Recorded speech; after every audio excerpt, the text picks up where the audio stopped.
大家好，最近科技圈又出了一件很大的事儿。科学家这次研究出来的东西呢，很有可能在未来几年之内完全改写人类未来的生活方式，甚至提高人类的文明等级。新闻里面就说，中国在建的紧凑型核聚变实验装置计划在2027年建成。那对它有所了解的朋友应该就能明白，这个东西如果一旦研究出来的话，对人类的生活有多么重大的影响。那可以这么说啊，到时候我们这个地球文明可能在短时间之内呢，就会变成太阳系文明。也就是说，可能太阳系的每个星球上面都有人类居住，能源根本就用不完。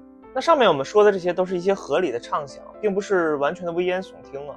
如果中国这个可控核聚变研究出来的话，这些事儿还真就有可能实现。那么我们本期影片的主题还是以事实为出发点，尽量减少瞎编胡扯。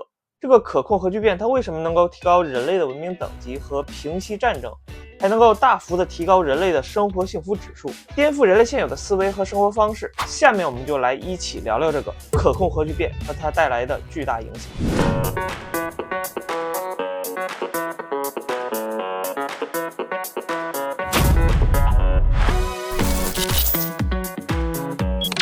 大家好，我是李洛克，这里是小李碎碎念。如果您对我的频道风格还算是感兴趣的话，跪求您的点赞和订阅，因为那对我来说非常的重要。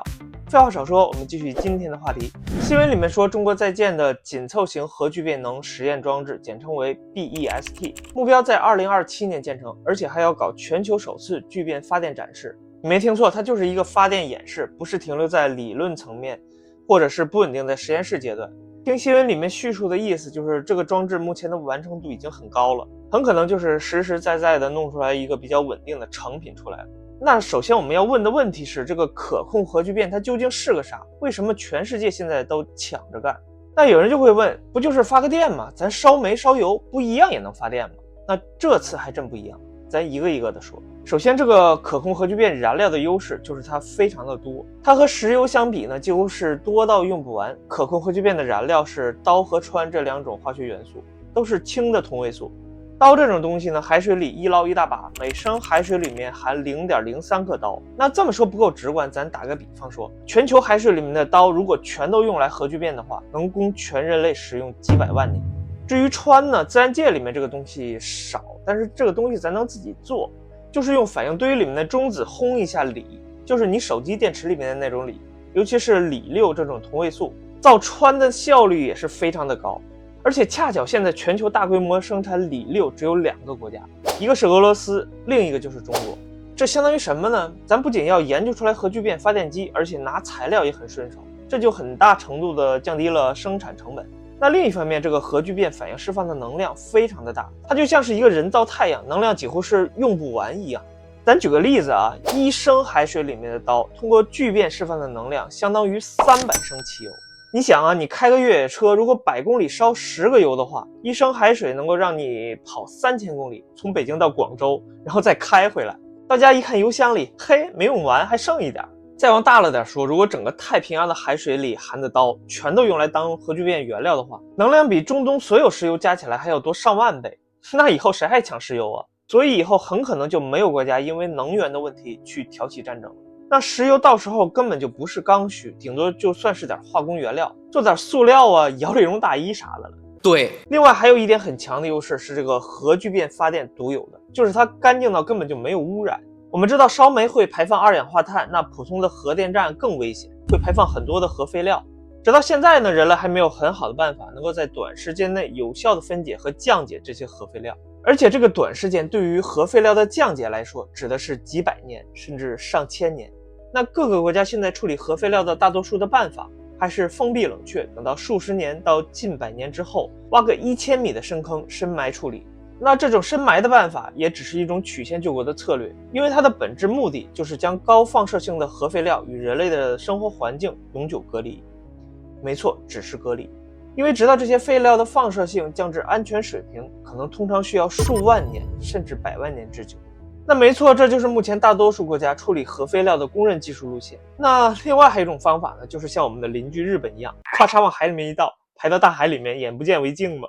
那话说回来，这个核聚变它就不一样了，它反应之后所剩的废料呢，那说是废料，就是一点氦气，就是气球里面的那种，属于一种惰性气体。相比之下呢，它是一点污染都没有。现在咱们天天说的碳中和，要是核聚变真的成了的话，这个事儿直接就解决了，也根本就不用纠结是砍煤还是保经济这些问题。那吹了半天，这个技术最终还是有很多的难点，它难在哪儿呢？就难在这个控制上。核聚变反应能够成立的条件是上亿度的高温，比太阳核心温度还要高几倍。就目前耐热性最好的是陶瓷和石墨，它们的耐热性呢基本上也超不过4000度。那这么热的东西用什么容器去储存它呢？几乎所有的东西碰到它就会融化。所以现在全世界都在想办法去找到一个合适的装置去装载这个上亿度的反应核心。那么现在科学研究有几个比较明确的思路，要么就是用磁场给它圈住，这个装置叫做托卡马克装置，要么就是用激光压爆，那这个叫做惯性约束。那不管是哪种方法能让这团火球烧个几秒或者几十秒，都是一种重大的突破了，更别说是拿来发电了。所以说目前各个国家都在努力的延长这个核聚变反应堆的持续时间。那目前中国现在是个什么水平呢？又有什么优势呢？它和这个领域同样很牛的韩国和美国相比之下又怎么样呢？咱先捋个时间线，看看人类跟这个核聚变较劲了多少年，你就知道怎么回事了。话说上个世纪50年代的时候，美苏就开始搞核聚变研究了。那时候咱们还没有起步的条件，直到1998年的时候呢，咱们中国在合肥建立了东方超环，叫做 EAST， 也就是后来被称作人造太阳的装置。那这就是咱第一个赛场。到了2006年的时候，全球35个国家联合搞了个国际热核聚变实验堆，简称 ITER。中国呢也是作为重要的成员参与到里面，还承担了很多关键机械部件的制造。从2017年开始呢，咱这个 EAST 就开始破纪录了，就开始牛了。怎么个牛法呢？2017年实现1.2亿度核聚变的装置高温持续了101秒。2021年又搞到了1.3亿度，持续了101秒。到了2024年，直接干到了1.5亿度，持续了1066秒。这是个什么概念呢？直接韩国锤能够稳定的运行100秒，还是高约束模式，就是理想的 H 模式。当然这个模式更难维持，要是比常规模式的话，他们才48秒，咱们多少秒呢？1066秒，那是直接干到了接近18分钟啊，直接把差距拉开了一个量级。那再说说美国，美国这几年呢也是老实报告，我们又有新的突破了啊。比如说2022年，劳伦斯利弗莫尔实验室，简称为 LLNL， 他们就说我们实现了能量输入大于输出，输入是2.05兆焦，输出呢是3.15兆焦，意思也就是说把这个核聚变的实验推向了一个可商用的方向，听着挺牛吧？但是咱得说句实在的，他们这个实验是一个瞬时的实验，是个什么概念呢？就是准备了半天，刚到门口，就完事儿了。就跟放个炮仗似的，一下就没了。你说你吹牛之前，你起码得有点本事，一点都不持久，所以根本就不中用啊！没法持续发电啊！我说的是，对。而且美国的模式跟咱们可不一样，他们靠私营公司折腾。比如说 OpenAI 的 CEO 奥特曼，他就投了核聚变公司，还跟微软签了协议，说2028年给微软的数据中心提供50兆瓦的电。但是这个私营公司咱们都懂啊，他得靠融资之类的活呀。今天可能缺钱了，明天呢股东可能不想投了，那项目的不确定因素那是真的非常的多。咱中国是个啥模式呢？举国体制。2023年中国专门成立了一个叫做中国核聚变能源有限公司，注册资本这几个字不好读啊，注册资本21亿美元，拉上了中核、中船这些国企巨头，就相当于组建了一支国家队。而且国家每年给的研究经费有10到15亿美元，比美国每年政府给的7.9亿美元可多了不少。那更关键的是呢，就像之前新闻里面说的，中国目前似乎已经能够看到点亮了，因为中国公开的数据里面不只是准备在2027年 BEST 装置建成演示发电，而且还计划了2030年左右实现5倍能量增益，2050年之前搞商业化核聚变电站。那你要知道，这并不是瞎画饼，是科研人员一步一步的走出来的成果。如果你去合肥的科学岛看看，就会知道以前那个地方跟公园一样，现在呢门禁森严，到处都是科研种地。看这个劲头就知道，这回很有可能是来真的。至于韩国呢，他们2022年报道的100秒 H 模式运行，当时确实让不少人紧张。但是咱得明白，这个核聚变不仅要比谁烧得更久，而是能不能稳定的控制，能不能发电，这才是主要的。咱中国现在这个 EAST 它不仅烧得久，还在测试发电相关的技术，比如说怎么把聚变产生的热量导出来变成电，这才是关键。韩国现在还没到这一步。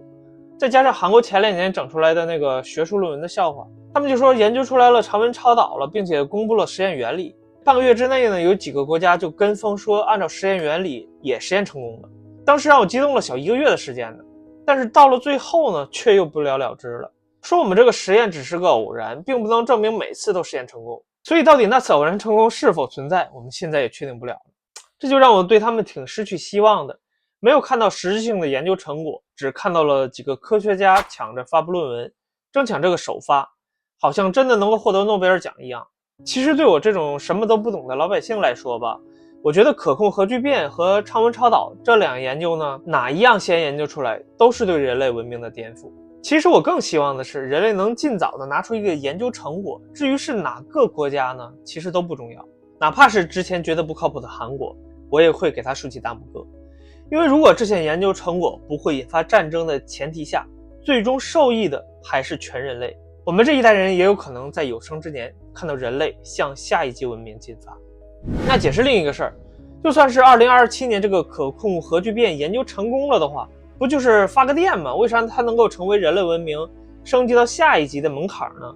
那咱们就先从这个有意思的文明等级了。有个理论叫做卡尔达肖夫指数，把文明分成了3级。1级文明指的是能够用完自己星球的资源，比如说人类现在能够烧煤烧油，但是还达不到完全利用地球的资源。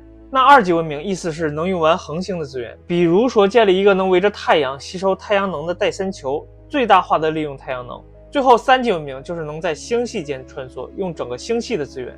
那最后这一级距离我们现在的认知还非常的遥远，几乎是不可想象的。那目前呢，咱们人类顶多算是个0.7级的文明，就因为这个能源的问题卡脖子。你要是想搞个太空探索，目前火箭烧的燃料太贵，想搞重工业的话呢，烧钢烧煤是又贵又污染。但要是核聚变成了的话，咱就能够直接跨进1级文明了，甚至有可能在短时间之内追赶一下这个2级。比如说去月球建基地，就不用从地球上再运燃料了，就直接用月球上的氦3发电就行了，因为这也是核聚变的燃料啊。那如果去木星上采矿，飞船都不用怕没有油，核聚变发动机啊，带几瓶矿泉水就能一直跑，那这是有点吹牛了。但是这些理论并不是科幻，是真的能够一步一步实现的事儿。那军事和经济上变化就更大了，要是核聚变能军用的话，战舰起码就不用带油了，能在大洋上一直巡航。无人潜艇呢，那下去就不用再上来了，一直能在海底工作。更别说什么激光炮啊、电磁炮什么的，那游戏里面的有的武器，现实中也都有了。到时候就真的改写战争的规则了，就跟3体的水滴入侵地球一样，那根本就不是一个量级。当然了，我们谁都不会想让这么好的资源用在战争上，经济上就更不用说了。现在制造业的成本很大一部分都是能源成本，比如炼钢需要消耗大量的电力， AI 数据中心1天的电费就得几十万起步。按照研究机构公布的数字，要是改用核聚变发电的话，成本可以低到每兆瓦时25美元，那相当于1度电1毛钱左右。到时候咱的工业品成本能够直接降低1半以上，而且像人工智能啊、量子计算这些吃电大户也能放开了发展，电力呢将不再是科技发展的瓶颈。我们就说 AI 的算力，就一个最早的 GPT-3 模型，它训练所需要的电力消耗是1287兆瓦时，更别说是现在的 GPT-5 模型了。上网用户使用 AI 搜索的耗电量是传统搜索的10到30倍，目前的 ChatGPT 日耗电量超过50万度，相当于 1.7 万个美国家庭的总耗电量。而全球 AI 数据中心的电力需求每年都在增长 10%， 那预计到2030年的时候 30%到50% 的电力将用于计算和冷却上面。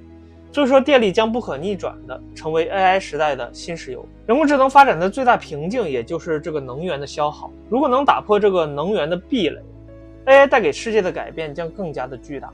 那为了避免凭空吹牛，咱例举一些有实际研究数据的文献资料。核聚变将电力成本降低至1毛钱1度以下，全球 AI 数据中心的能耗也会直线的降低。以 OpenAI 为例，训练下一代 GPT 大语言模型所需的电力成本将从数千万美元降至不足10万。Nature 2025年10月发表的超导磁体研究论文里面就说，将来基于 AI 设计的同基超导体将使电网的输电损耗从 6% 降到 0.1%， 就是说将来电力不光用不完，传输过程中呢几乎还没有损耗。另外像纳米管、石墨烯这种复合材料的结构强度能够达到现在钢材的100倍以上。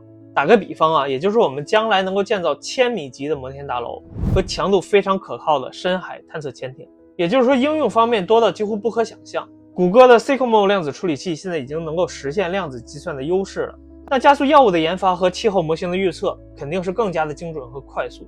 至于太空探索方面那就更多了，那这块是我自己瞎掰了。以前发射一颗火箭去火星探索，单程呢就需要7个月的时间，现在有了核聚变技术就好了，到时候飞往火星的火箭很可能就变成了星际列车了。你想想2到3周就能到，到时候你如果想休假探亲的话，单位可能都会问你，你这老家是在火星啊还是在木星啊？火星还好，2、3月就能回来上班。你要是木星的话，单位给你算假期都不敢给你免通勤天数，因为虽然行程便宜，但是估计去一趟再回来，估计都得半年多以上了。最后因为能源的富足，人类文明很有可能在太阳系的多个星球上建造人类移民和资源开采的基地。等人类在太阳系中能源的利用率越来越高之后，就会在现在韦伯望远镜所在的拉格朗日点开始建造包围太阳的戴森球。只要能够捕捉太阳辐射能量的1/1000，那就能为人类现有的能源再额外的提供1000倍的电力。人类文明可能直接就奔向了3级星际文明了。虽然上面我们说的宇宙移民就目前的科技来说还是在吹牛，但反观人类的历史，第一个直立人发现和控制火源还是在100万年之前。人类将食物的消化率提升了30%，从每天用6个小时吃饭变成了仅用1个小时就能完成。这也让人类的脑容量在50万年之内迅速的增长了3倍。而1万年前的农业革命，人类学会了种植作物和驯养牲畜，让游牧的人类不再漂泊，催生了城市和发明文字。